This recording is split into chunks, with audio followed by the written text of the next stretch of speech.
All right, so Prabhuji, you may go. You may give a little bit of introduction and I'll put the rest of You the can highlight me if you don't mind. Sure, we can do that also. No, you have to do it because I don't have right. Yeah, I'll do that.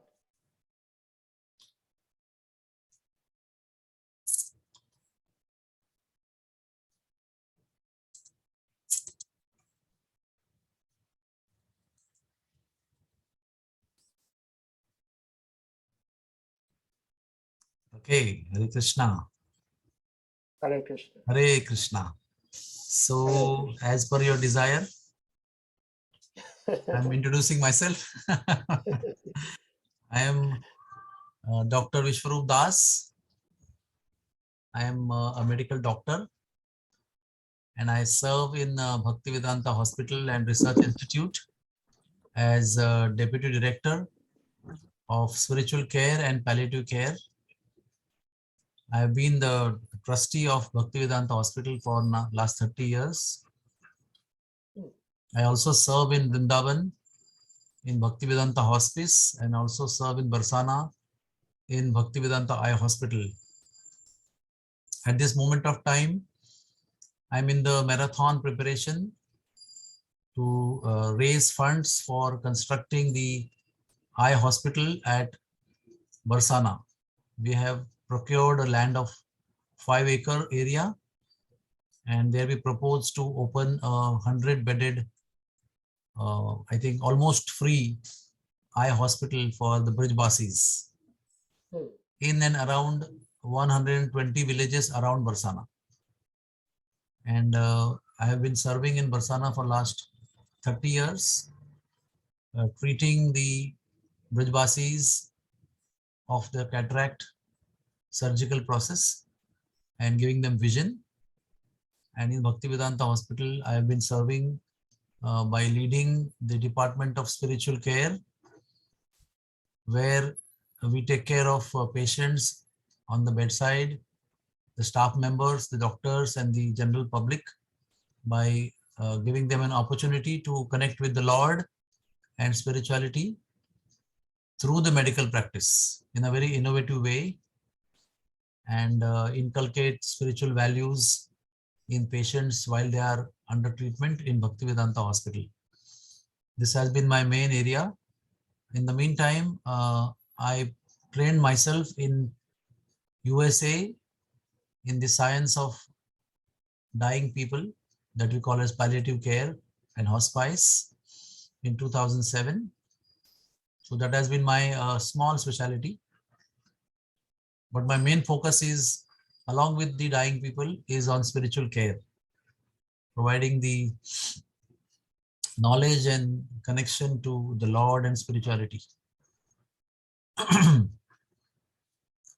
So through Ganga Prasad Prabhu and Giridhari Puja Devi Dasi, I have been connected with you.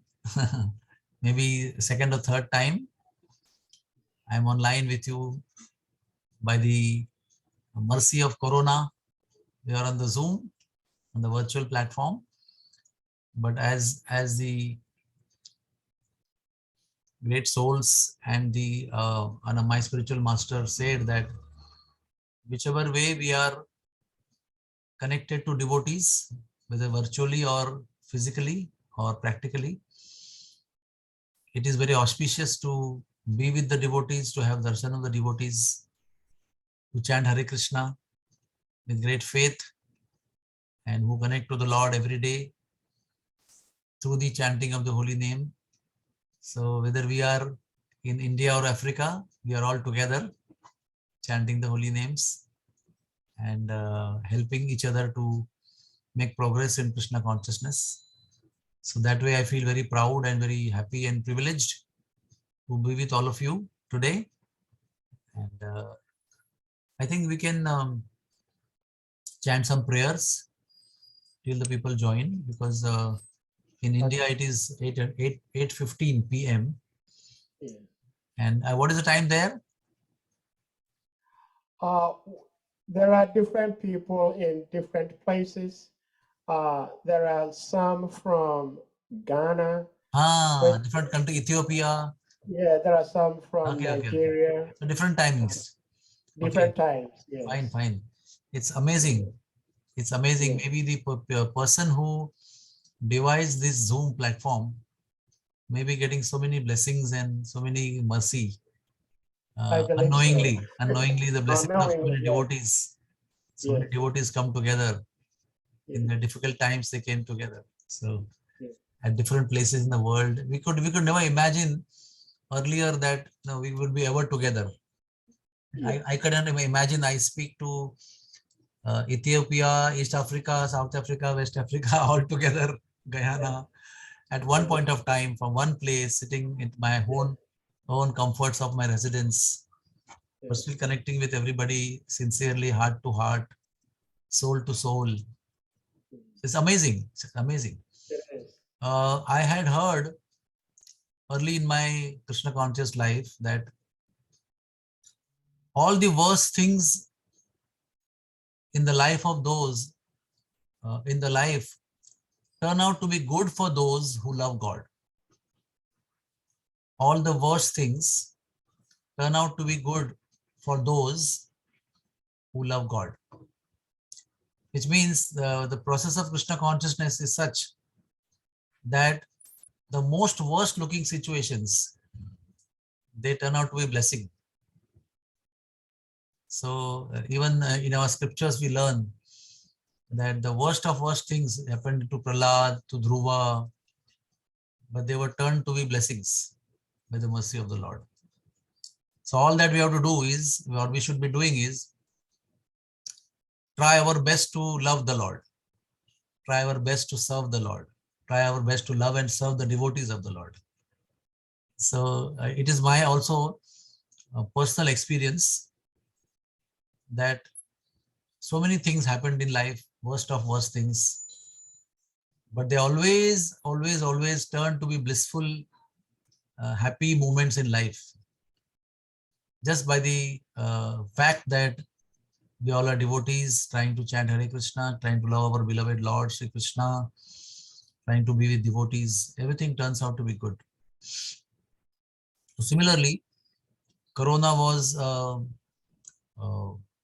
pandemic curse, or a worldwide curse to each and everybody in the world. And so many people suffered, and so many people emotionally went bankrupt, psychologically became disturbed completely. Some people got ruined completely. Some people's many family members were lost from this world. But at the same time, the devotees were blissful. They were chanting, they were dancing, they were meeting on Zoom, they were sharing like never before. They could do service. Amazingly, they could connect with people all over the world. Amazingly. And I can tell you from the bottom of my heart, very honestly, that we were truly blissful throughout the period of Corona. Although we were fighting on the front line in Bhaktivedanta Hospital, actually battling moment to moment with changing situations from moment to moment. In such an uncertainty, in an unpredictable manner, things were changing every moment, from government side, social side, emotional side, spiritual side, physical side. There was risk also. But in spite of all these things, because the group of devotees were committed to serve people without discrimination at the difficult times and try to help them to give Krishna through the treatment, genuine treatment, not exploitative treatment, not trying to take the benefit of the bad times to make benefit for ourselves.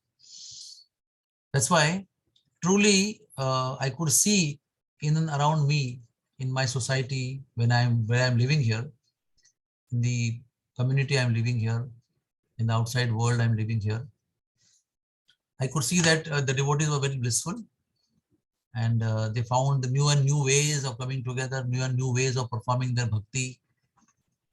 So it has been a very pleasant journey,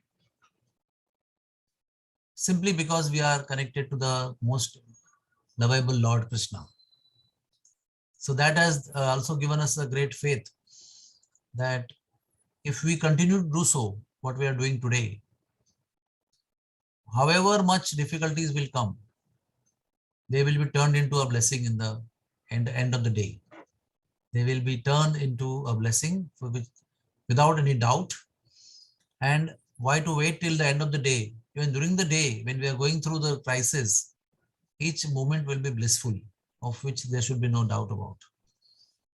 We thank Srila Prabhupada and our Vartaman Acharyas that they have been uh, standing behind us as a rock, supporting us, encouraging us, enlivening us in the most difficult times to be blissful and to be blissfully serving the society at large, the devotees in particular, and both our lives have become blessed and blissful situations. Amazingly, in the middle of the crisis where we were all financially in red because the whole economy was down all over the country. So were we in Bhaktivedanta Hospital. But amazingly, during that period of crisis, we have got a new land in Mumbai also, around 2 acres of land, right across, about 1 minute walk from the existing Bhaktivedanta Hospital. Wow. We have been able to start the construction of Bhaktivedanta Eye Hospital in Barsana. All the work was done during Corona period.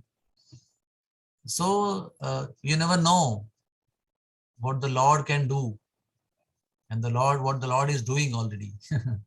Sometimes we have doubt, but the Lord is very kind. We should simply keep faith that in thick or thin, in happiness or sorrow, He is always there, and we should not forget Him. Sukhe dukhe bhule na ko vadane hari naam karo re. Whether it is happiness or sorrow, we should just not forget that our Lord is always with us. And in fact, the most tougher the time is, the most finer realizations that we receive. In happiness, we may not receive such good, deep realizations. But in difficult times, we go through and we realize so many deeper aspects of Krishna consciousness, of the realities that we have in life.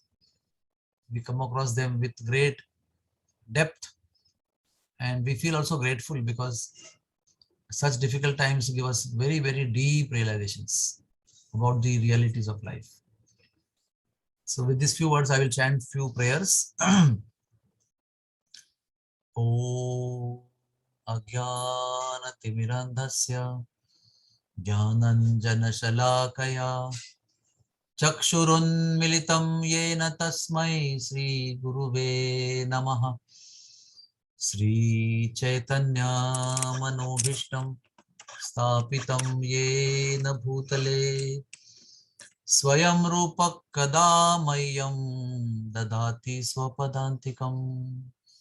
Sri Krishna Chaitanya Prabhu Nityananda Sri Advaita Gadadhar Sri Vasadi Gaura Bhakta Vrinda Narayanam Namaskritya Naram Chaiva Narottamam Devim Saraswatim Vyasam Tato Jayamudiraye Nashtaprayeshu Abhadreshu Nityam Bhagavata Sevaya Bhagavati Ruttama Shloke Bhaktir Bhavati Naishtiki Krishnaya Vasudevaya Devaki Nandanaya Cha Nandagopakumaraya Govindaya Namo Namaha Govindaya Namo Namaha Tapta Kanchana Gaurangi Radhe Vrindavaneshwari Vrishabhanusute Devi Pranamami Haripriye Pranamami Haripriye Pranamami Haripriye. Hare Krishna Krishna Krishna Hare Hare Hare Rama Rama Rama Hare Hare. So today we are reading from Srimad Bhagavatam, first canto, 13th chapter, chapter entitled Dhritarashtra Quits Home, text number 27. Yasva swakat parato veha jata nirveda atmavan Ridhi kritva harim grehat pravrajet sa narottamaha yasvakat parato veha jata nirveda atmavan Ridhi kritva harim gehat pravrajet sa narottamaha yasvakat parato veha jata nirveda atmavan Ridhi kritva harim gehat pravrajet sa narottamaha. Synonyms. Ya, anyone who. Swakat, by his own awakening. Paratahava, or by hearing from another. Iha, here in this world. Jata becomes nirvedaha, indifferent from material attachments. Atmavan, consciousness. Ridhi, within the heart. Kritva, having been taken by. Harim, the personality of Godhead. Gehat, from whom. Pravarjet, goes away. Saha, he is Nara Uttamaha, the first class human being. Translation and purport by His Divine Grace, A.C. Bhaktivedanta Swami Prabhupada. He is certainly a first class man who awakens and understands, either by himself or from others, the falsity and misery of this material world, and thus leaves home and depends on fully the personality of Godhead residing within his heart. Purport. There are three classes of transcendentalists, namely, 1. The Dhira, or the one who is not disturbed by being away from family association.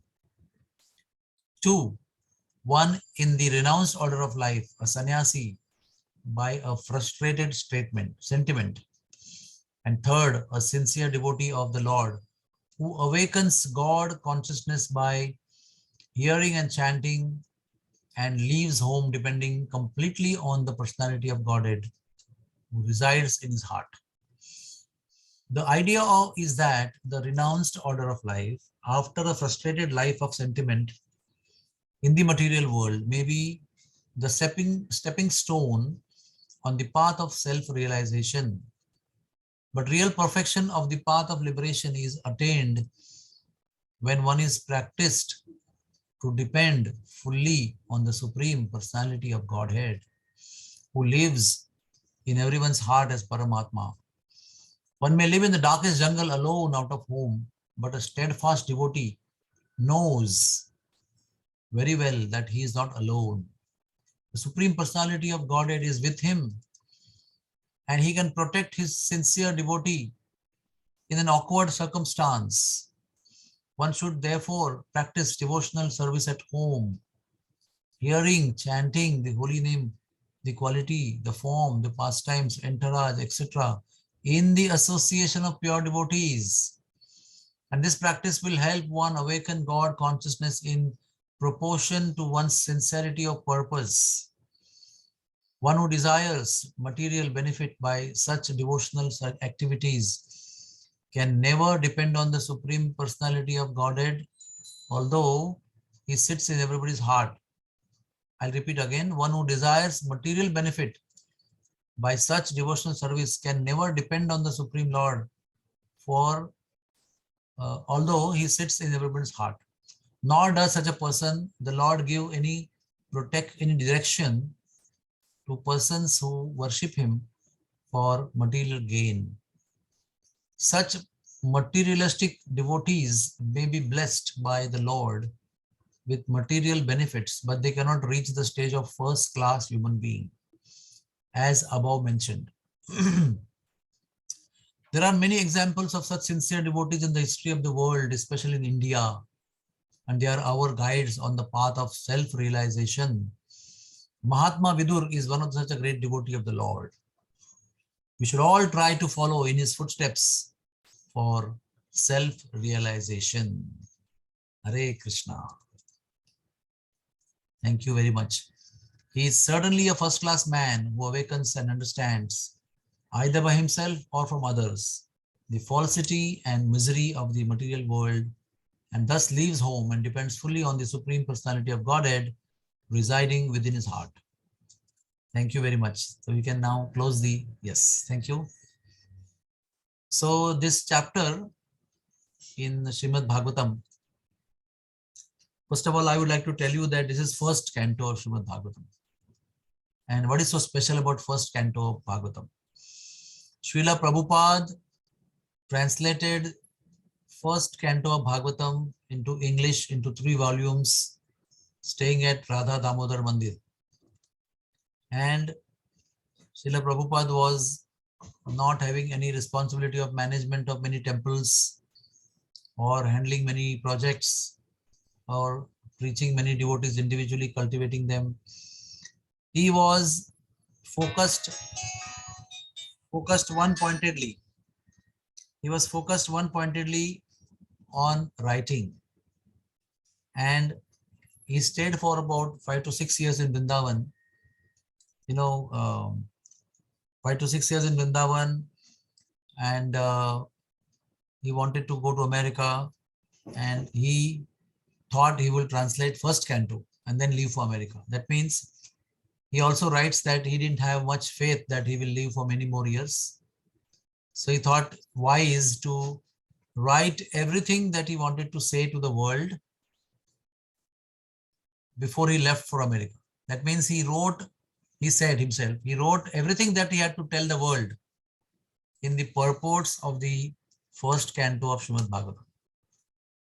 And he labeled the purports as his spiritual ecstasies.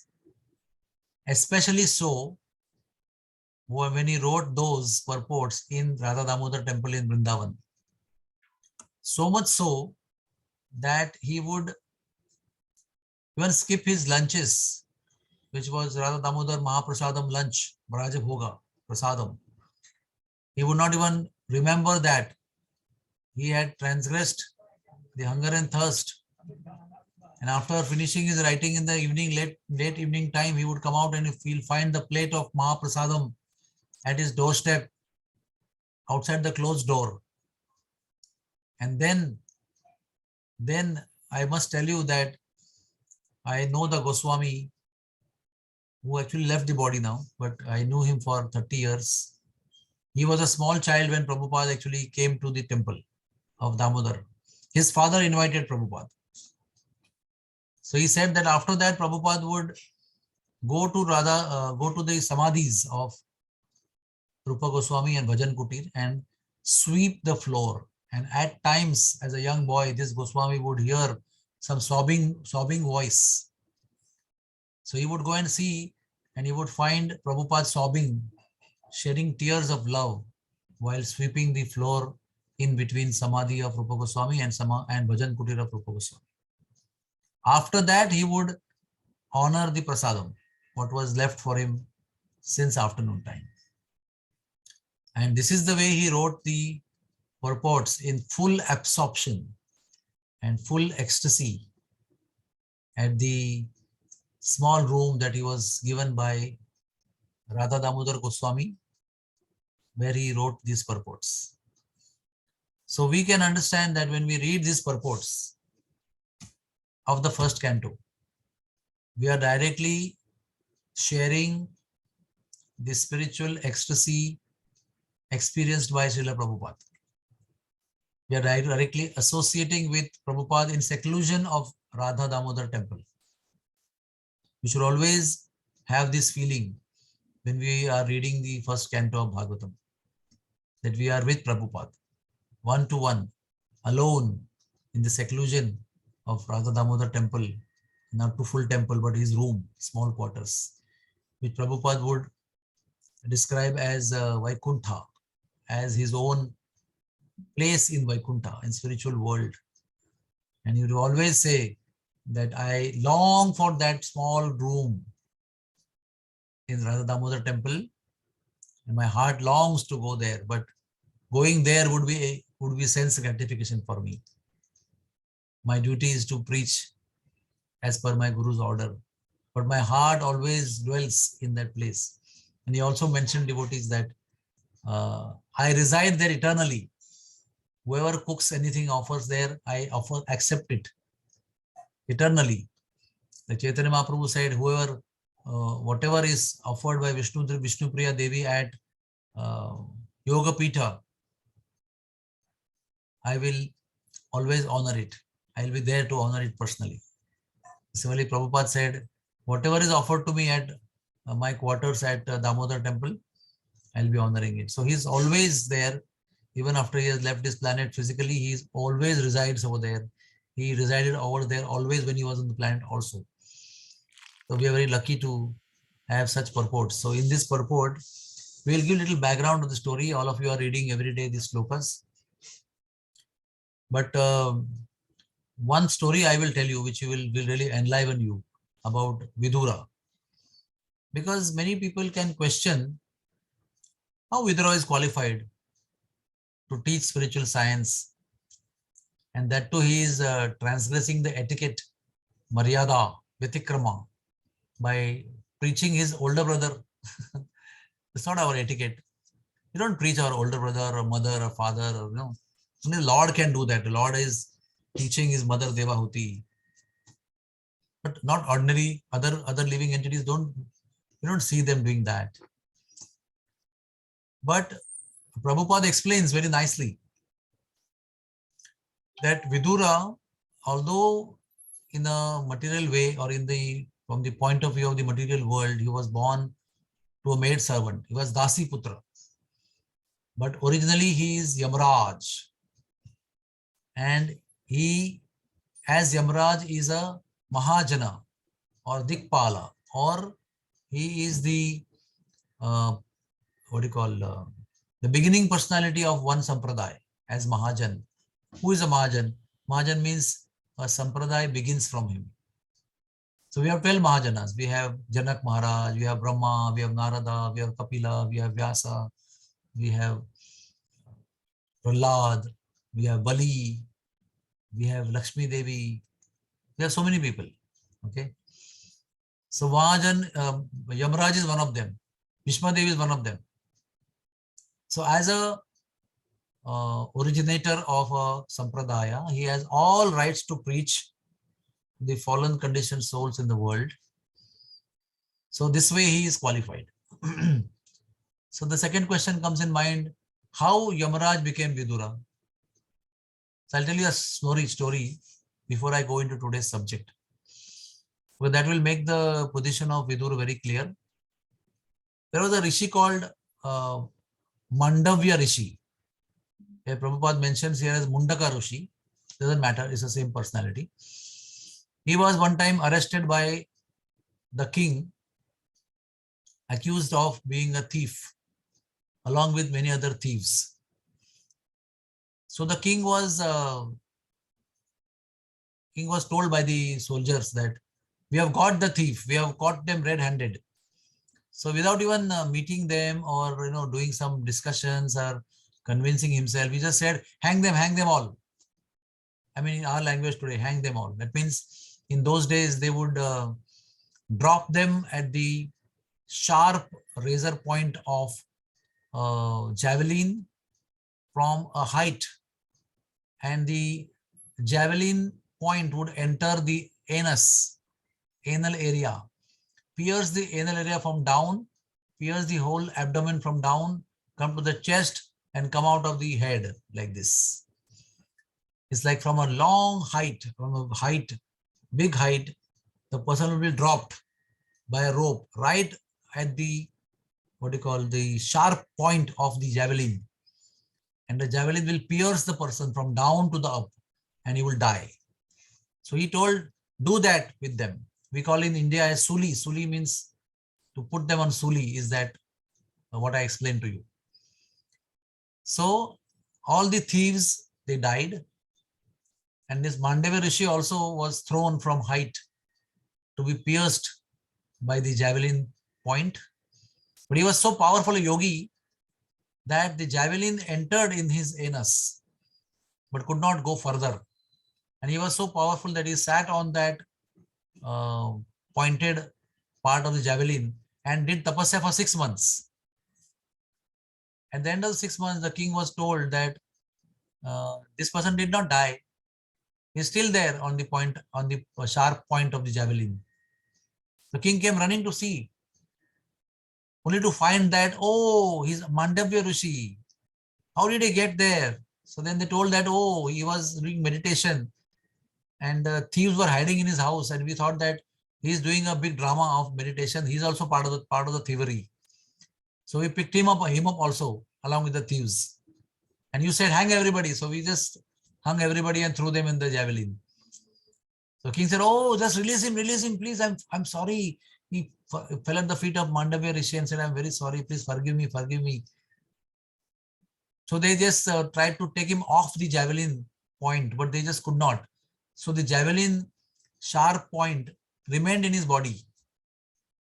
What we call in Sanskrit, ani. Ani means the top part of the sharp javelin, the sharp part which pierces. So that part was severed from the wooden handle, and that part remained in the anus of that sadhu. So he was released. So what he must have done? He straight went to Yamraj. And he questioned Yamraj, how dare you punish me like this? For what sin you have punished me? So Yamraj said, in the childhood, when you are a very small baby, with a sharp needle, you pierce the hind part of many ants. You pierced, and that's how you kill them as a child. So that's why similar punishment is given to you. The sharp needle-like thing you pierced in the hind part of the ant. So same thing happened to you also. This is the punishment. But he said, how can you punish a small child who is ignorant? He doesn't understand. He's a playful mood. So the Yamaraj couldn't say anything because he was doing his duty. So he said, Yamaraj, now I will show you my power. Be ready. Before I show my power to you, I will tell you something which you have to follow. From here onwards, you will not punish any children under 14 years. All their sinful activities which they do apparently, knowingly, unknowingly, their parents should suffer the reactions of their mistakes. After 14 days, they will be held responsible for their mistakes. And Yamaraj had to immediately accept the verdict and change the constitution, because he was very powerful Rishi. He was not an ordinary personality. He had to immediately accept and change the constitution of his punishment. So from there onwards, all our parents who are sitting here, they should know that your children up to 14 years, whatever mistake they do, you will suffer. So better you train them properly so that they don't do any mistakes and you don't suffer for that. Then he said, I will curse you because still you have done injustice to me. So Yamaraj was trembling actually, and Yamaraj felt, oh my God, better let me clarify out of humility. He said, please, oh my dear Muniji, don't make me a king. Don't curse me to become a king. Because if you become a king, in the pursuit of following your duties as a king, so many times you have to do unpleasant things because you are a king, you have to do your duties. So I don't want to become a king to be embarrassed in certain odd conditions. Like Lord Ramachandra as a king had to banish his wife. He didn't want to, he didn't like to. But for the ideal behavior, he had to banish his wife to the forest in Valmiki Muni ashram. He had to order his wife to be, tested in the fire to prove her chastity, which he didn't want to actually, but he had to do it because he was a king. Second thing, Yamaraj said, I don't want to become a Shudra. Because when you become a Shudra, you become servant of the other three castes. And then whatever your master tells you, you have to do, whether wrong or right. So I don't want to become a Shudra. And the Shudra meaning, he said, I don't want to become a Dasi Putra. That means I don't want to become a son of a maid servant. And generally maid servants are Shudras, they consider Shudras. So when you are a servant, then you always have to follow master's order, although they are right or wrong. You are obliged to follow right or wrong, both orders. And third thing is, don't make me a chandala. Chandala means dog eater. So the Muni was so angry. He said, yes, you don't want to become a king or a Dasi Putra or a Chandala. I will curse you to become only these three. So you will take birth as all these three. So one of them was Yudhishthir Maharaj. He was himself Yamraj. Second was Vidura, a Dasi Putra. And third was a Rishi called Valmiki Rishi. He's not Valmiki Muni who wrote Ramayana. He's a different Valmiki Rishi. Valmiki Muni, Ramayana writer, is from Treta Yuga. This Valmiki Rishi is from Dwapar Yuga. A contemporary of Pandavas and Krishna and Kauravas, everybody was there at the same time he was living. So anyways, how Vidura was conceived as Dasi Putra is also interesting, because Bhishma Dev at one point of time went and kidnapped three daughters of Kashi Raj from Kashi, and Amba, Ambalika and Ambika. And then Amba went back to marry with Shalva, but he refused her. She went back in Tapasya. Ambika and Ambalika lived as the wives of Chitrangada and Vichitravirya, the sons of Satyavati Devi. Satyavati Devi is wife of Shantanu. So Vichitravirya died out of tuberculosis, and Chitrangada died out in the war. He was killed by Gandharvas. Both of them died before having any children from Ambika and Ambalika. Now, Satyavati, the widowed lady, Rajmata, found that her daughter-in-laws were bereft of children, so she thought they must beget children. So in the olden days, in the scriptural manner, they can call an elder son and impregnate the daughter-in-laws. So she called Vyasadev. And Vyasadev, when he was born, he had given the benediction to his mother that you call me anytime, I will come and solve your difficulties. So she remembered him, he instantly appeared in front of her from Badrikashram and said, oh dear mother, please order me, what is your desire? So she said that the whole story she told, how there is no heir apparent to the Kaurava throne.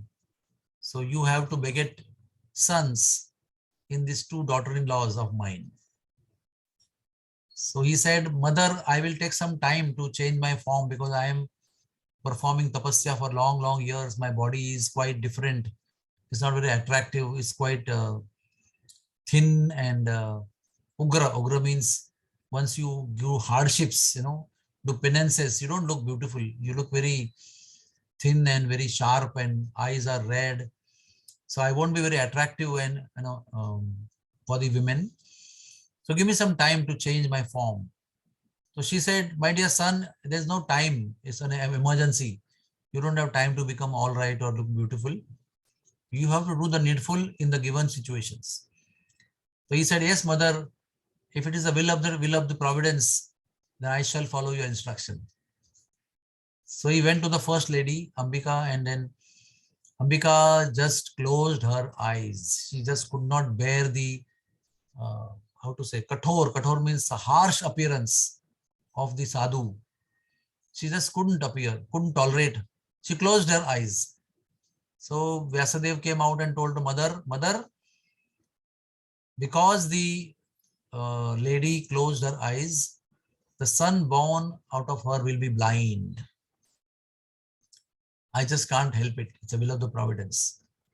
So Satyavati said, how a physically deficient person can become king?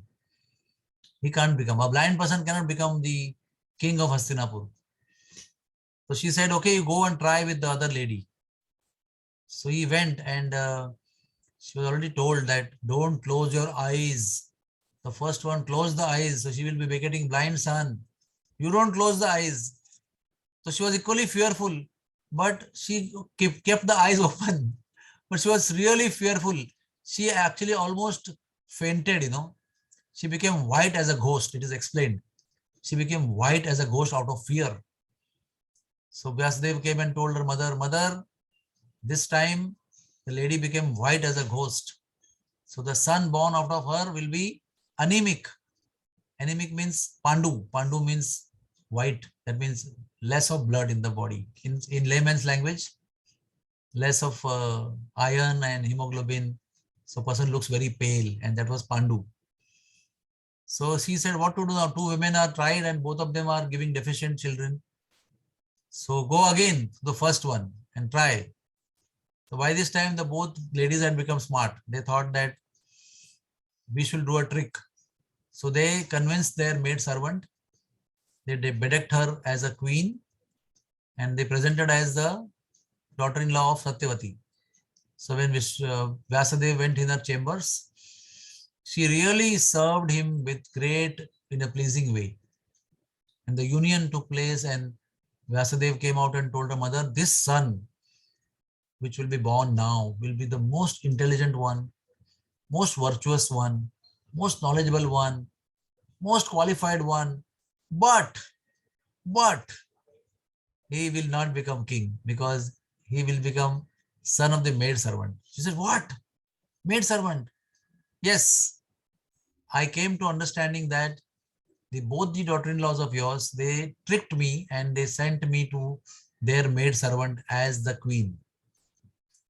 But who can stop the will of the providence? So even this third son cannot become king.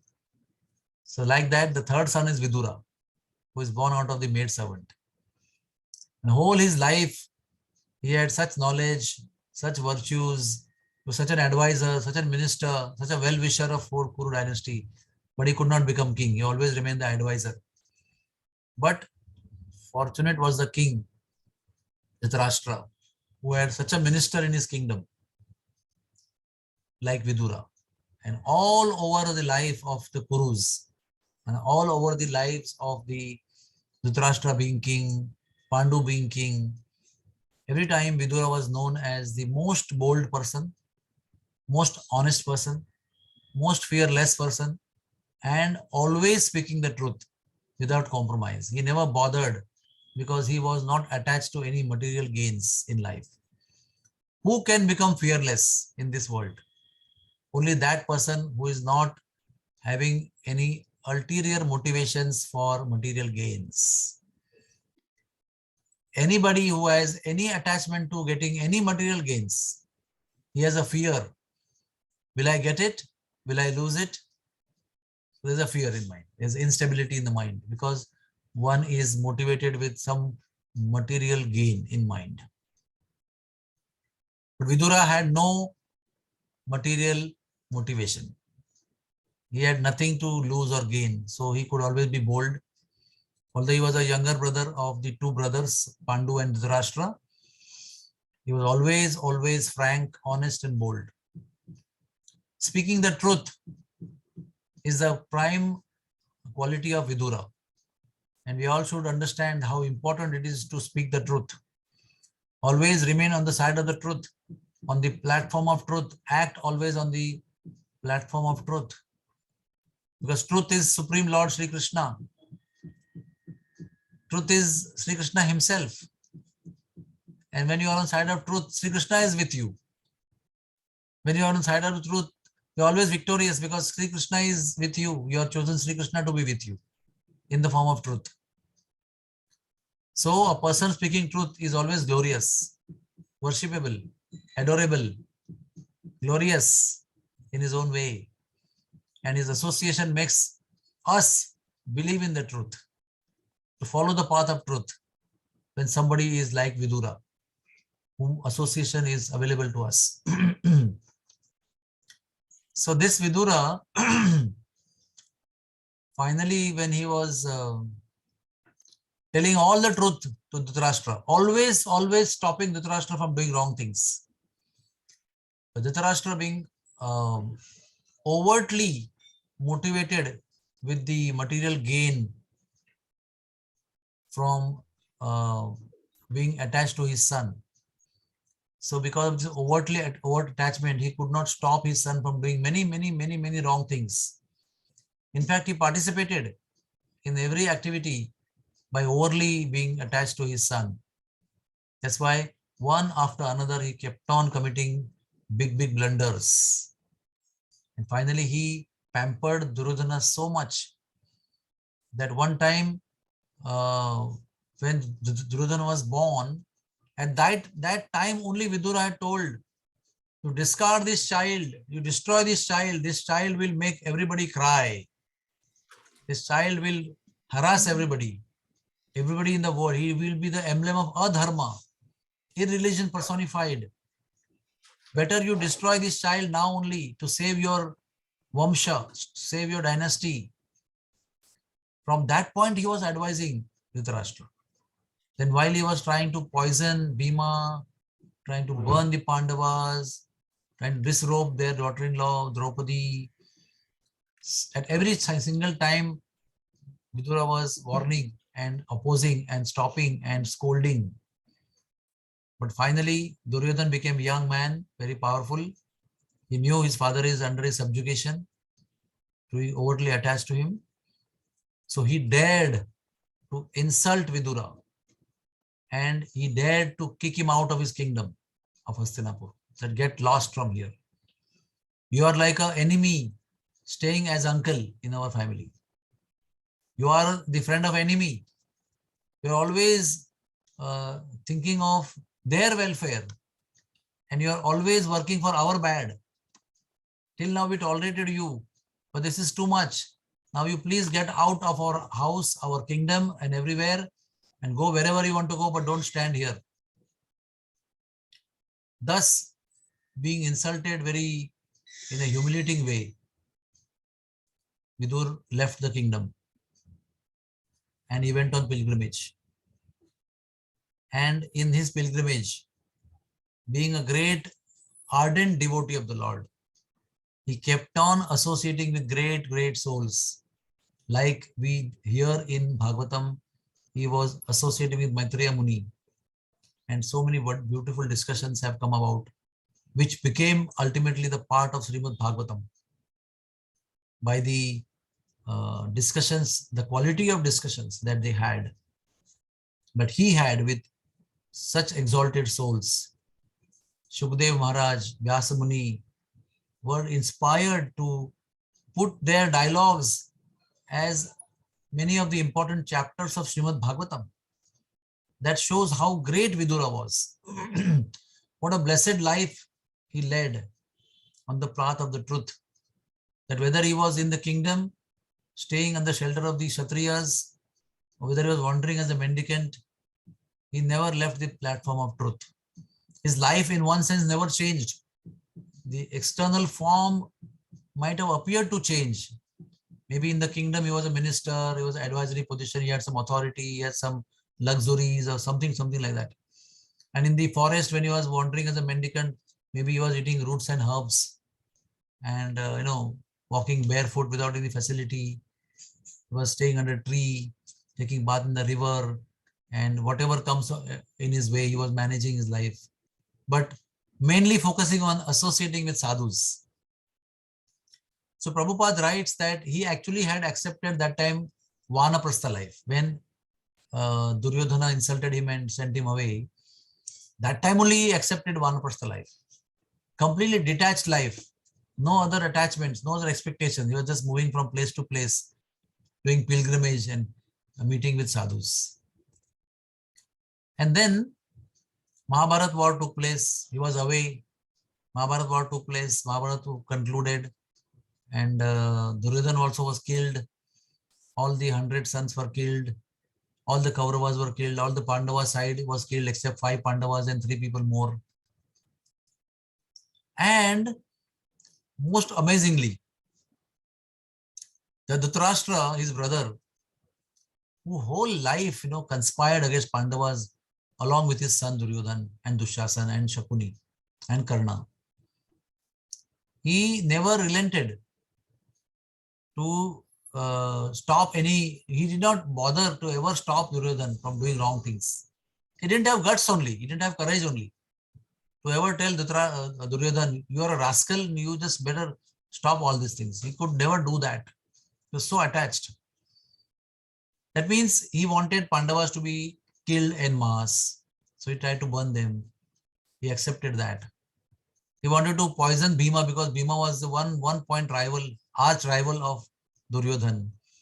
So he wanted, Duryodhan wanted to poison him with ladus, So he did not oppose. He allowed him to feed ladus to him. And then in front of the whole assembly, when Duryodhan ordered Dushasan to go and bring Draupadi to disrobe her in the middle of all the exalted personalities, he could not stop him. He didn't stop him. Then the war was about to take place and Krishna came and told, "Arey, you please give them 5 villages. They will live happily. They are Kshatriyas, they cannot be without kingdom. So forget kingdom, give them 5 villages." And that time also, Gandhari, it is mentioned by Prabhupada here, Gandhari actually chastised Duryodhan and chastised the husband also. This is not good what you are doing. They deserve to be having kingdom. So she has proposed, Gandhari had proposed that we should divide the kingdom into 50-50%, make it into half. And half should be given to Pandavas, half should be given to our son. And truce should be made and live happily.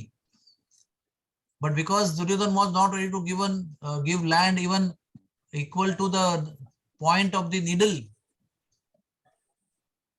Dhritarashtra simply succumbed to him. He could not stop him.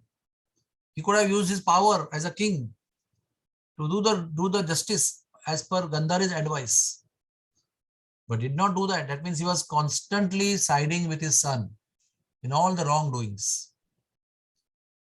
And lo and behold, finally Duryodhan said, "You have to fight a war. You must fight a war and win whatever you deserve to win. Without bloodshed, you will not get any single inch of a land." So then, fine, the war took place, and unfortunately for Kauravas, all of them were, all of them, what was the message? Yeah. So all of them were killed. All of them were killed. And the persons whom Duryodhan wanted to kill by conspiracy and to whom Dhritarashtra always supported, those were alive. And they became kings. Imagine. So anybody, even you and me, suppose we were Dhritarashtra, we have done so many wrong things and they have now become kings. So I will have some shame, to live with them. I will say, better I will die out of hunger. But why should I live with them? I have done so many bad things for them. And my sons are now dead and they have become kings. So why should I live on the food thrown by them to maintain my wretched body? I will rather become a beggar in the forest and leave my body with dignity. But this fellow was staying with them only. The same Bhima, when Duryodhan died and the Pandavas became victorious and they came to take blessings of Dhritarashtra because he was alive, Dhritarashtra wanted to embrace him and crush him to powder. Because when Bhishmadev trained them, Dhritarashtra, Pandu and everybody in martial arts, he said that this man is blind, but he has such power in his arms that if he wants, he can even make the rock into powder. That much strength he has got. So he never fought a war because he was blind. But at this time, he was so angry with Bhima because Bhima single-handedly killed 100 of his sons, including Duryodhan. Not even one son. All sons were killed by one person. And rest all were killed by everybody else. But all 100 sons of Dhritarashtra was killed by one person, Bhima. So it's extremely angry with Bhima. Dhritarashtra, wanted to actually, when they came to embrace, to take blessings, Dhritarashtra wanted to embrace Bhima and pulverize him into powder. And somehow Krishna knew that Dhritarashtra will like to take out all his anger and destroy Bhimsen. So what did he do? When Dhritarashtra embraced Yudhishthir Maharaj, when turn came to embrace Bhimsen, he already planned, Krishna planned that you should make a deity of yours. Take a murti, take a idol, make a uh, idol of yours, of stone. And then instead of you going to embrace, he's anyway blind, he can't see. So I will say, okay, here comes Bhima to embrace you. And I will push that murti in front of him and he will embrace and you will see what he will do. And lo and behold, that murti was pushed in front of Dhritarashtra. And he was told, here comes Bhima to embrace you. My dear Dhritarashtra, please bless him. So he crushed that whole stone idol into powder. And all his anger was vented out. And then the real Bhimsen was introduced to him. Here comes Bhima. What you embraced was a stone idol. But by the time his anger, envy, whatever he had to express was vented out. So this was the situation. Even after losing the war, he wanted to destroy at least Bhimsen by crushing him into pieces. And now they became kings. And in their own palace, they were given quarters. And he was living there with his wife. So why did Vidur come back? That is the question we were answering. Why did he come back? Vidura never came back to the kingdom of Pandavas to enjoy the luxuries. He was not attached to any of the luxuries. Either when he was minister of Dhritarashtra, he had access to enjoy the wealth of his brother. Even that time he was not attached. He was only attached to truth. And this time also when he came back to see his beloveds, to see his beloved nephews, the Pandavas, who legitimately became king, who deserved to become king. He wanted them to become king. They haven't become the king. So he didn't come back to enjoy their kingdom with them. He came for one pointed mission. He wanted to release his older brother, who was living very shamelessly, without any dignity, in the house of Pandavas, whom he always conspired to kill all throughout his life. So he felt very disgusted that my older brother, whole life he spent in doing wrong things. Now he lost everything. He lost his sons, he lost his kingdom, he lost all his dignity, his authority, his power, everything he lost. And still he is living shamelessly. So very beautiful, nice word he used while he was counseling Dhritarashtra. His whole sole purpose was to counsel Dhritarashtra and get him out of the kingdom, out of the palace of Pandavas, and release himself to the north to have a spiritual upliftment. So Prabhupada says that a sadhu is like that.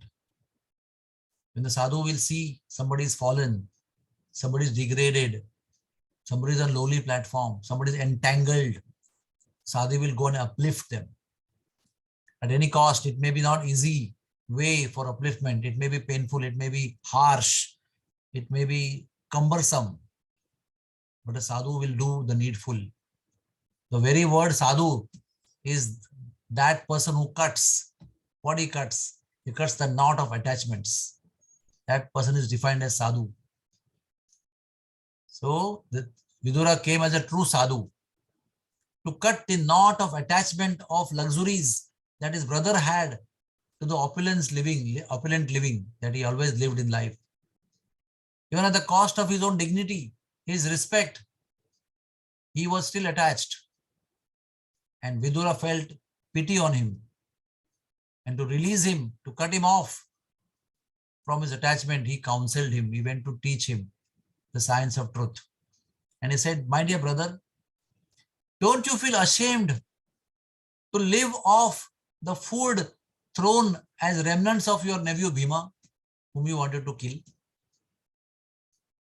That doesn't mean that Bhima was throwing rotis at him on the floor, and like a dog he was eating. It's not like that. But in the allegorical way, in a very powerful statement, he said, he may be giving that roti to you in the plate, in the golden plate maybe. But those are the rotis owned by Pandavas in their kingdom. And you are like a beggar living off their thrown rotis.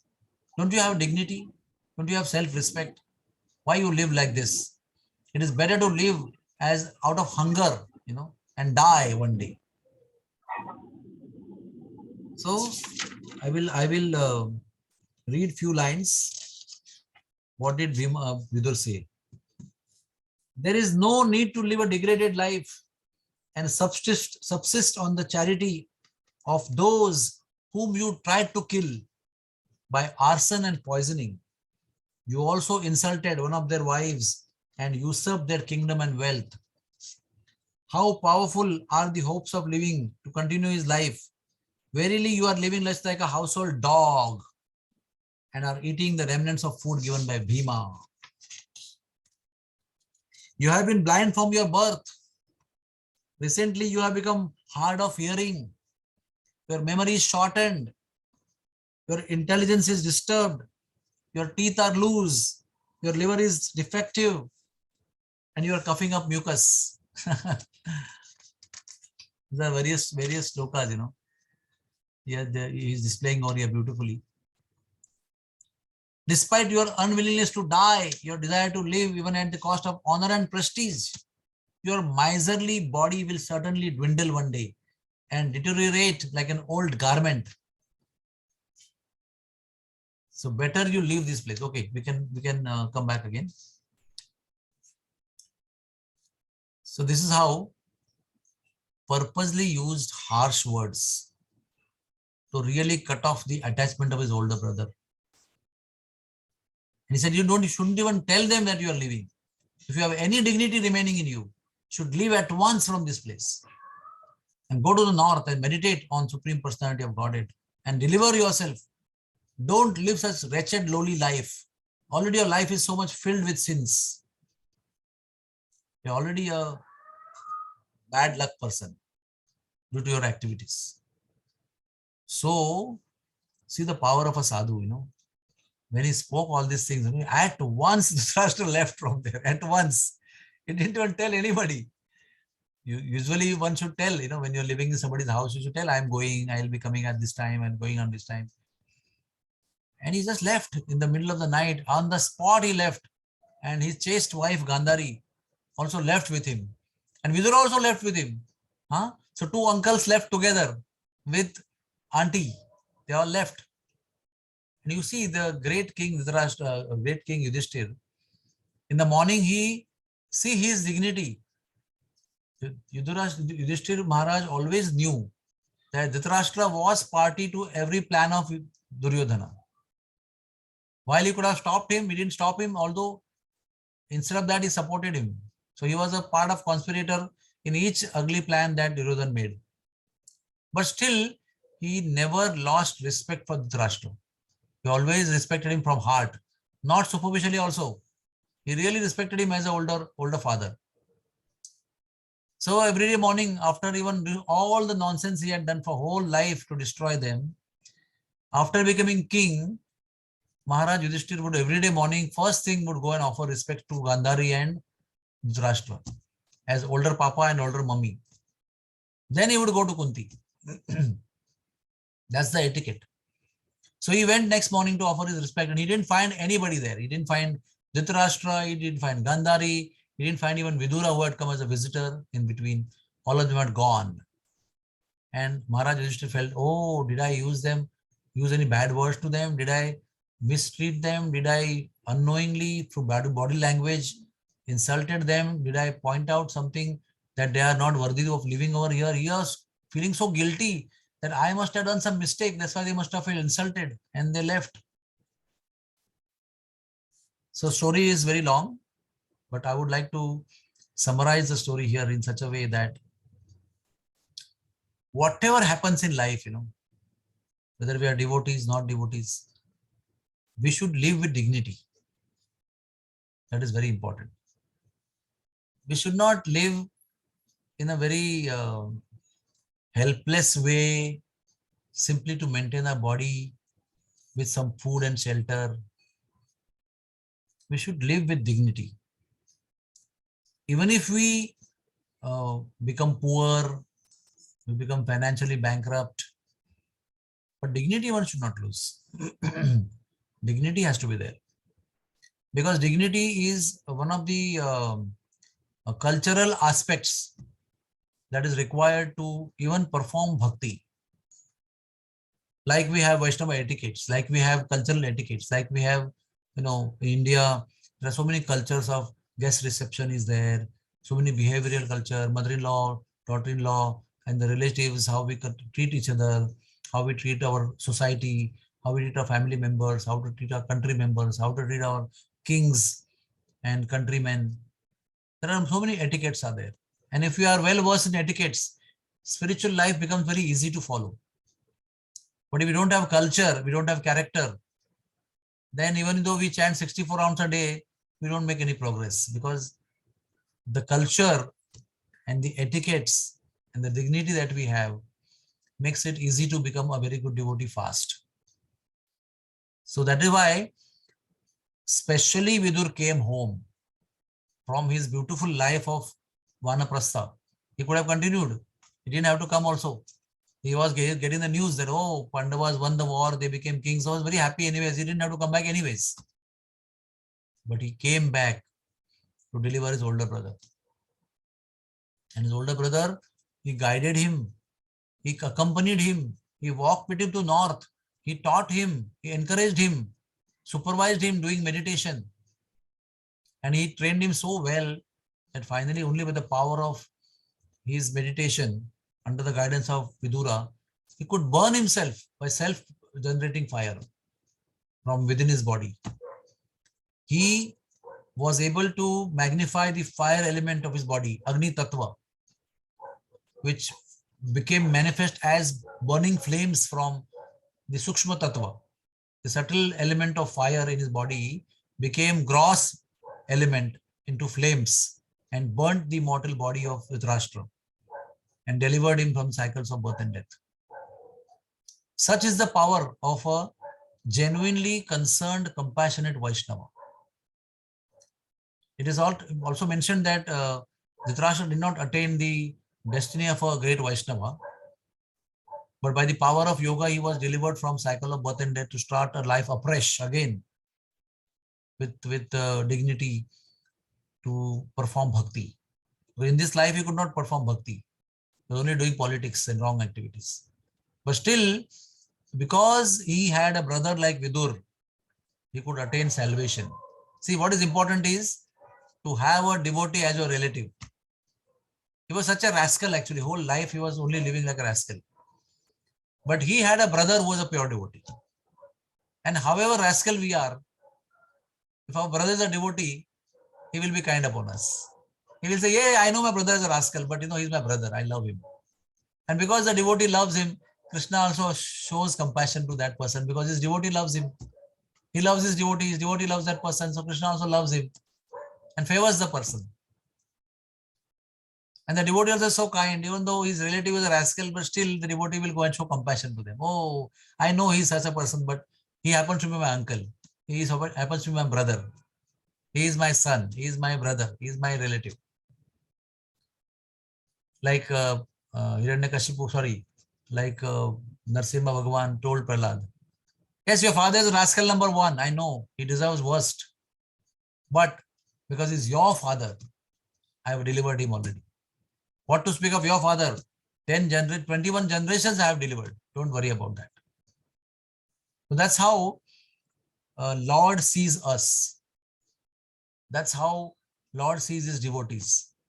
And that's how amazingly Lord takes decisions and gives the fate. That's how the results come in the spiritual life. Because the Lord is not a meticulous administrator. The Lord is basically a lover. He loves his devotees. And whoever his devotee loves, also he loves. That's how, even though he did not deserve any highest destination, still he was delivered from cycle of birth and death by the mercy of Vidura. So the message is, live with dignity. For that dignity, Vidur came and chastised with harsh words. It was not a good etiquette for him to chastise his older brother with harsh words. But that was required at that time. So he used his presence of mind, of time, place, and circumstances, and he used the right thing at right time, although appeared to be little breaking the etiquettes of older brother. But that was required at that time. And he did that without hesitation because he knew he was doing selflessly, he is doing for his good, and he was right. So he did that with confidence, without any guilt or any, any hesitation or duality in mind or indecisive mind. He was fully decisive. He did it with very effectively, and he cut off the bonds of Dhritarashtra and delivered him completely. So we also wish to have such a god brother who will help us. The fag end of our life, we may be also rotting in the material world, still being attached to sense gratification, to money and to position and to enjoyment and to this and that. And we need some god brother to come and kick us on the face and deliver us. You rascal, you still are having bones and skin and your tongue is falling off the palate.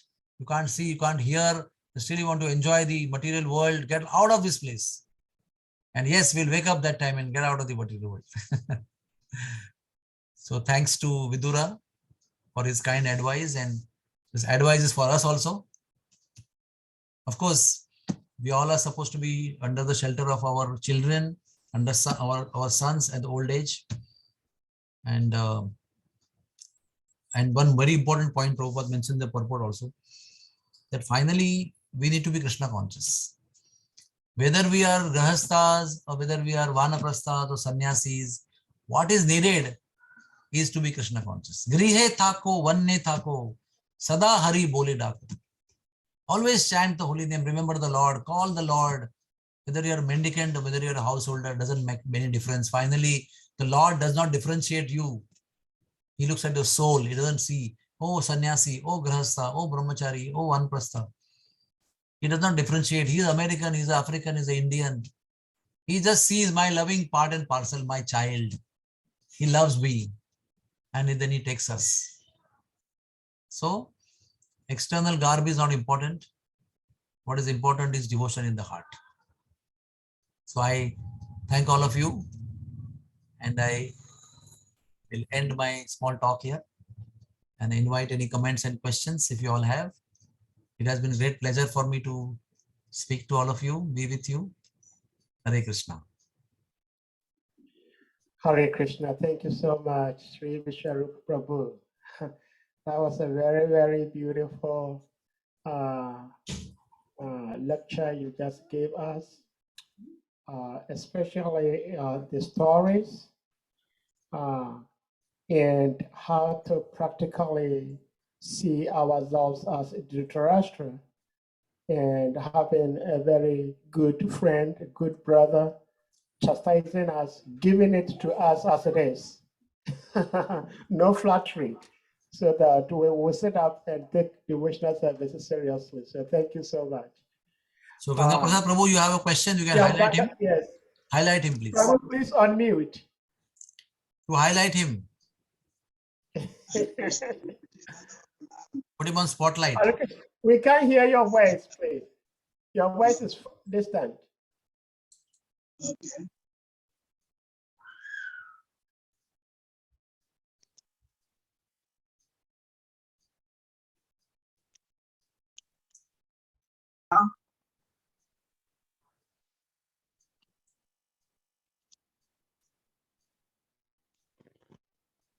We are unable to hear your voice. Can you hear me now? Yes. Hare Krishna, I don't know how to pronounce Vishwarup Prabhu.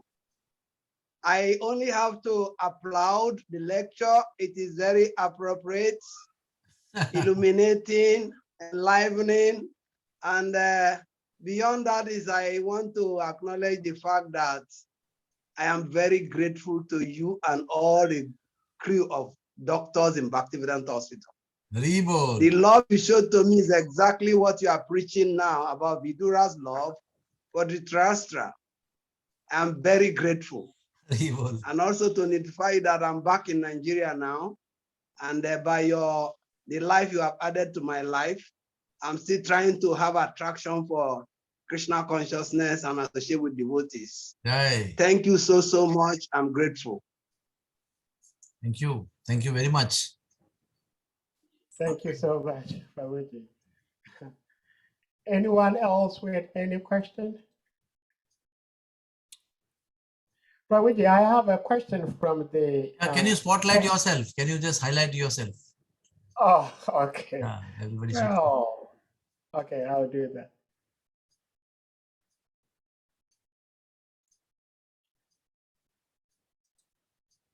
Yes. Okay. Hare Krishna. I have a question from the text itself because Vidura was talking about the miserable nature of the material world and the falsity of the material world to Dhritarashtra. Yes. And Srila Prabhupada has, in many places, mentioned that, of course, we all believe, and I wouldn't say believe, we know that Vidura was a personalist because he knew Krishna, and he knew Krishna to be the Supreme Personality of Godhead. And so it is quite bewildering to me to hear Vidura describe the material world as a place of falsity. Whereas Srila Prabhupada says it is the Mayavad philosophers who say that this material world is false. So I would like you to shed a little bit more light on that particular statement made by Vidura that this material world is false. And of course, the miserable part, we all know how miserable it is because we experience it all the time. Mm-hmm. But the falsity part is what I would like you to share more. So the way we see material world is as per our consciousness. Okay. Yes. So he is talking to Vidura, talking to Dhritarashtra. That's very important to know that Vidura is talking to Dhritarashtra, who was already entangled in many attachments, already entangled in many karmas that he had done. So for him, he had to strongly say that you are dwelling into activities which are going to result in false. You are thinking that you will enjoy, you will be happy, you will be peaceful, but your activities now and your past activities will ruin you. So that is the falsehood. That means you think the way you think in your conditioned platform, but your conditioned platform will actually make you ditched in the end. And while the devotee, if he was a devotee, then he would have told him that the world is not false. The world is temporary. It is not false. It is truth. What we see is truth. I see everything changing, but it is there. I see the new tree and an old tree. I see myself as a young man and now old man. But I exist. I'm truth. I'm truth. I mean, my existence is truth. Yeah. So depending on the student, the teacher teaches. So the student is a fully attached, engrossed, materialistic person, also envious person, also a crooked person, maybe his brother, but he knew. So he had to uproot him from his falsehood because his life was based on falsehood. He was thinking that he will become victorious by doing all the conspiracies against Pandavas. So from that falsity, he wanted to uproot him. While we devotees, after reading Prabhupada books, we know that the material world is not false. Material world is truth. But what is important is it is temporary. The truth, what we see here is temporary. So all this science is taught as per the student. So what we are reading here, he is certainly a first-class man who understands either by himself or from others the falsity and the misery of the material world. I hope I am able to clarify that. So the falsity is as per the person in front to uproot him from his platform. Huh? Yes. Yes. The reality is not it is false. Reality is it is the truth, but it's a temporary truth. Yes. So temporary truth also is in one sense falsehood only. Yeah. Eternal truth is permanently truth, but a temporary truth also falls in category of falsehood. That's a philosophical understanding of that. If I am right and if I am able to convey to you. Hare Krishna. Achintya Veda Veda, right? Chinta Vedava, that's the right thing. Okay. Hare Krishna. Finally, Prabhuji, we are looking for the absolute truth. We are Yes. not looking for grades of truth. We are looking for the ultimate truth, the Absolutely, absolute yes. truth. We have two questions in the chat room if you want me to read or you want to You read can it read, you yourself. can read, you can read. Okay. So this is a question from APC Southeast. So I don't know if it's a lady or, but If the a devotee question does not is, have someone like Vidur in her or his life, who can? who can chastise him or her? Is that a case or an unfortunate devotee? Beautiful Well, question. it's a nice question. Who Yeah. can chastise him or her? Is that devotee cursed or an unfortunate devotee? Yeah. That is why we need to have one Vidur in our life. The basic requirement is that it's our effort. You may not have it automatically. If you have automatically, it's good fortune. But if we do not have such a Vidura automatically, we must work for it. We must work to get one Vidura in our life. We must at least have one Vidur, if not many. Fortunately, we have many Viduras like that. Not one, there are many available. If not he, if she is not available, he is available. I can tell you for myself, many are available. But if not many, we all must work hard to at least connect with one Vidur like that. I think instead of sitting and folded hands and waiting for the Vidura to come on his own accord, we should work hard to get one Vidur in our life.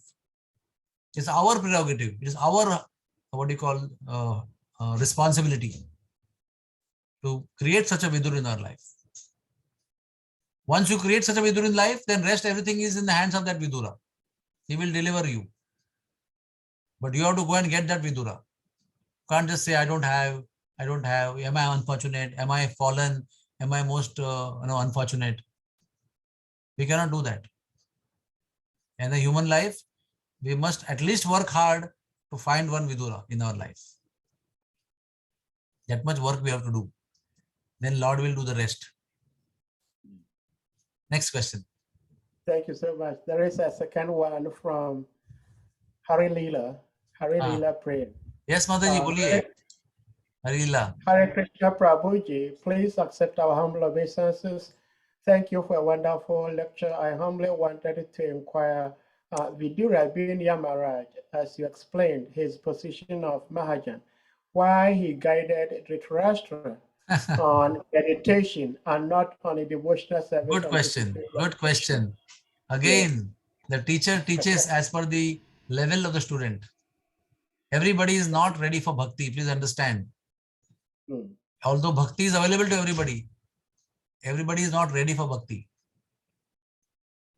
So whatever he was ready for, he gave him.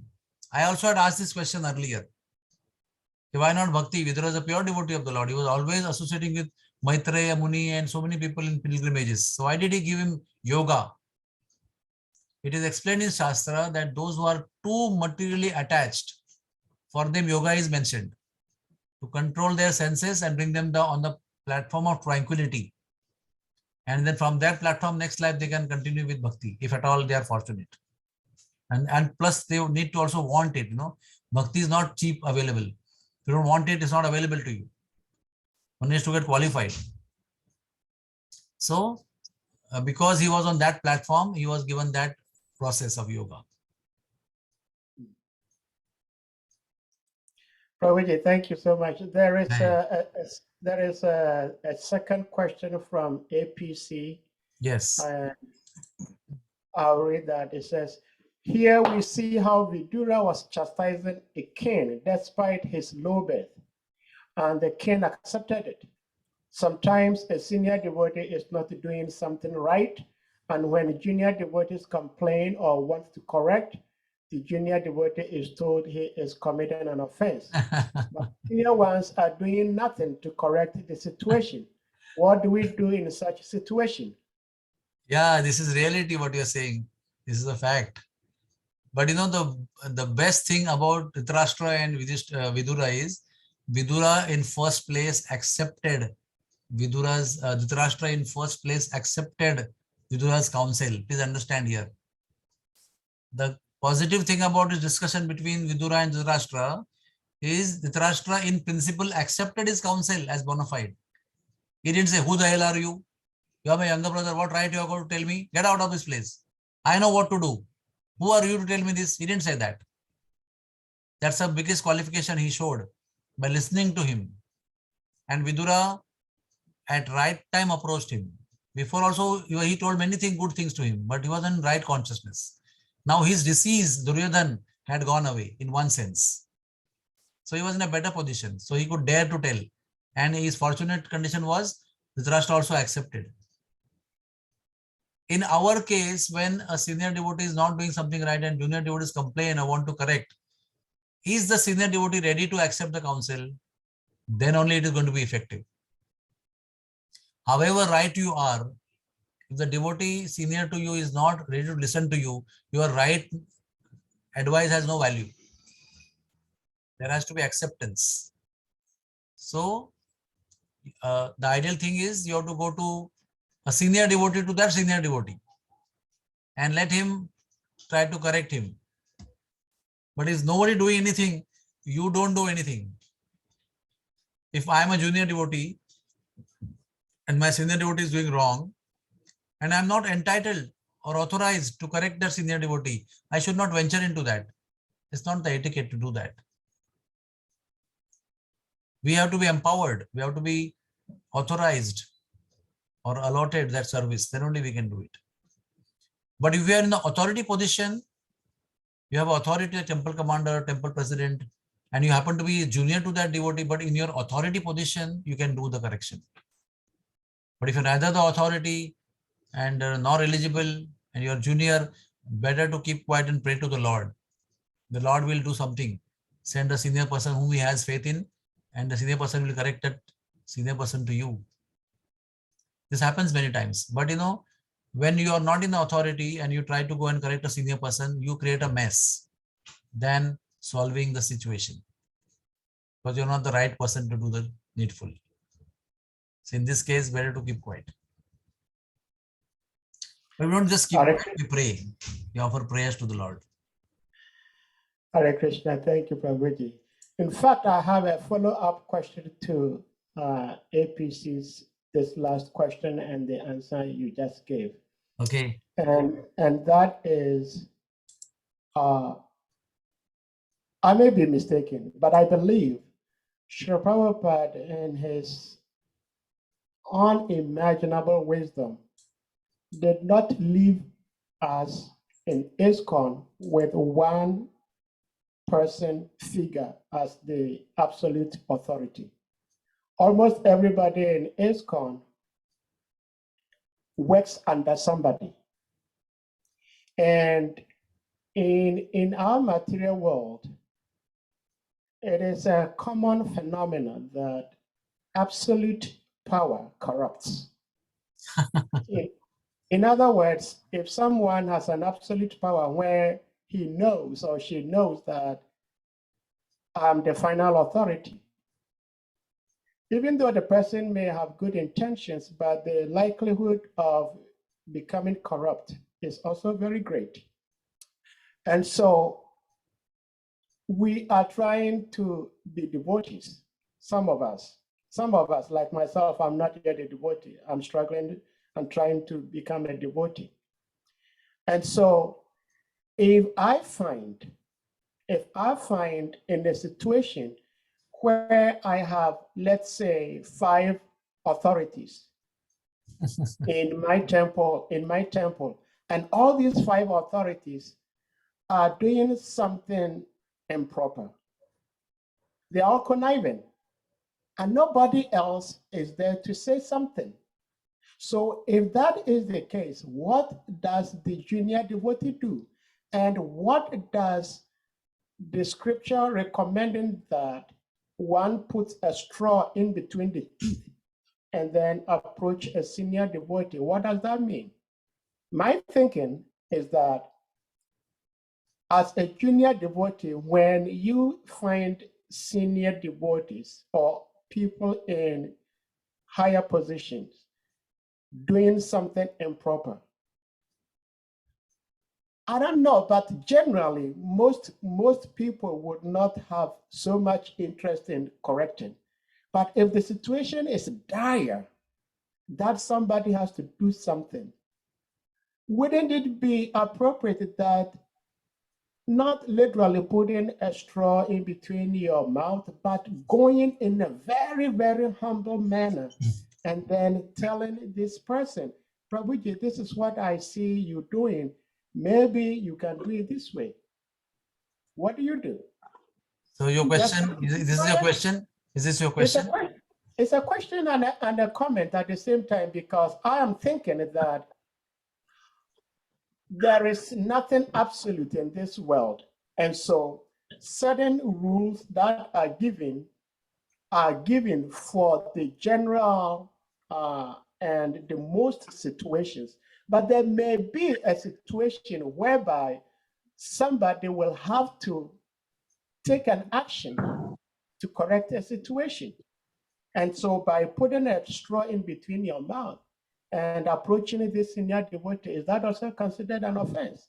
Okay. So my 2 penny worth answer to your question is like this. If you know the channel, what do you call it as a troubleshooting channel, we have been also, we have a channel in Iskcon. There's something called as a tribunal where you can approach with your queries and difficulties. So if you know the channel, you approach to the channel and go to proper channel to solve the difficulty. But if your senior authority, I'm just saying arbitrarily, theoretically, your senior authority is doing something wrong and that authority is not in a mood to listen to you, please do not waste your time, because it's not going to work. You go through the proper channel where it can work or where it may work. Most of the times when we are not in an authority position or respectable position, when we attempt to do something, it will not be effective. In such case, if I would be there, I would just follow what Prabhupada has given, chant Hare Krishna, follow principles, read scriptures, eat prasadam, try to serve devotees in a sincere way, read scriptures, hear katha, and try to maintain my spiritual life. Only when I'm confident of my authority and my power and my position, which can help the situation, I will even attempt at that time. I won't even attempt if I'm not sure of my authority and my respectable position. The advice is to be given when it is going to be taken respectfully. Advice will not work if it is not taken respectfully. So if the person is not willing to respectfully listen to your advice, please do not waste your time. Your advice will go, your best of advices will go waste, because it needs a pot of respectful listening. Then the advice will be contained in the pot of respectful listening. So approach the tribunal, go bypass and go to the authorities and there submit your request in a very respectable, compassionate words, not in an envious, challenging or competitive motivation. Go with humble, corrective mood of compassion, kindness, and submit your plea and let them do the needful. You have done your job of reporting to the higher authorities and they will now decide how to handle the matter, because matter is very sensitive. The devotee is very senior. So we have to handle it very carefully with compassion to the senior devotee also. But that they will do. We will not take those things in our hands thinking that we are authorized and I know what is to be done. I have read scriptures. No, we have to be humble enough to do the needful in a needful way, not in the way we feel the best. Yeah. Thank you so much, Prabhuji. You wouldn't believe what I'm just about to tell you, because I really appreciate your answer. I have had a very, very vivid experience of what you just saying. So if you attempt in a very unqualified situation, you will suffer the most than the person's difficulty. Yes, it's a waste of time and energy. You know? So if you go to the right source, you free yourself. Thank you so much. Thank So you. we have We'll end here one, now. yeah, we have one person. Another need and please unmute. Prabhuji, please, we know your time is quite late there. We do not want to hold you up so late. So when you're ready to leave, Prabhuji, you can let us know. One question, I'll take last one. Huh? Okay, thank you. Another need and Prabhuji, please unmute. Okay, yeah, Krishna Prabhu, thank you very much. Prabhu, my question is he, Mahatma Vidura was advising Dhritarashtra to destroy Duryodhana right from the infancy. Yes, yes. But he couldn't do that. We, the Africans, before the dawn of Christianity, we have this kind of system whereby if a child is born and is having this kind of mentality, they are being taken to deep forests and they are being destroyed. I would like to know, is this thing barbaric? What? No, for for doing such things, In the face of the scripture. It is, if it was not in scripture, how Vidura would have told like this?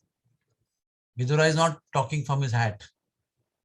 It is there in scriptures, and it is not, all the rules of scriptures are not applicable in Kali Yuga. Please understand.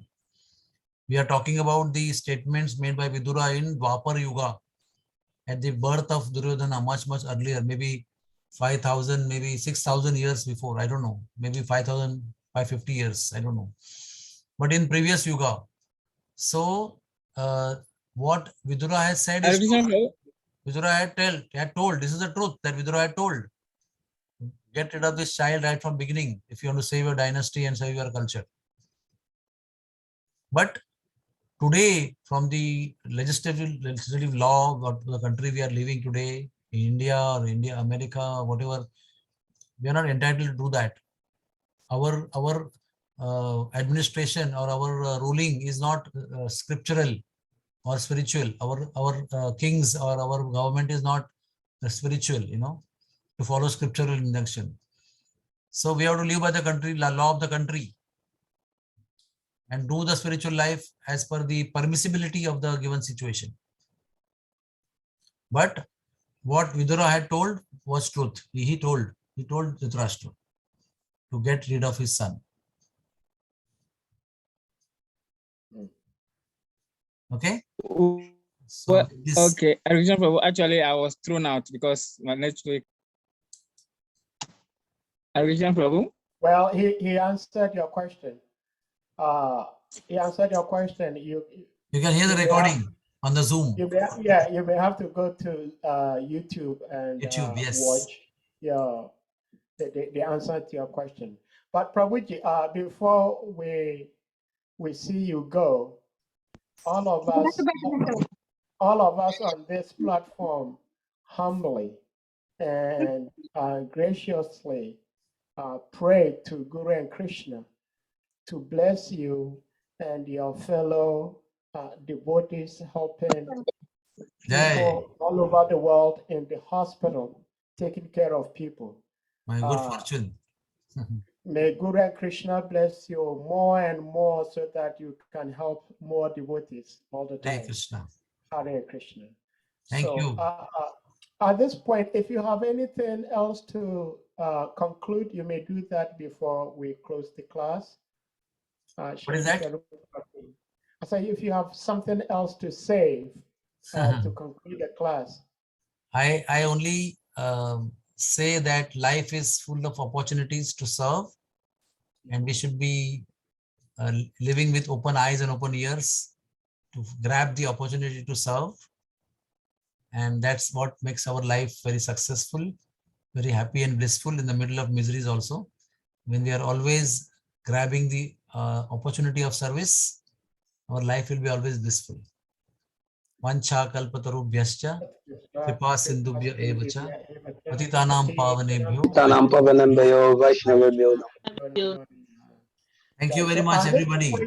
Hare Krishna. Hare Krishna. What we usually do is we ask the devotees to unmute, and then we all chant Hare Krishna Maha Mantra. Hey, please. So we're going to ask all the devotees to please unmute. So we chant big Hare Krishna. Hare Krishna, Hare Krishna, Krishna Krishna, Hare Hare, Hare Rama, Hare Rama, His Grace Vishwarupdas Prabhu ki. Hare Krishna, Hare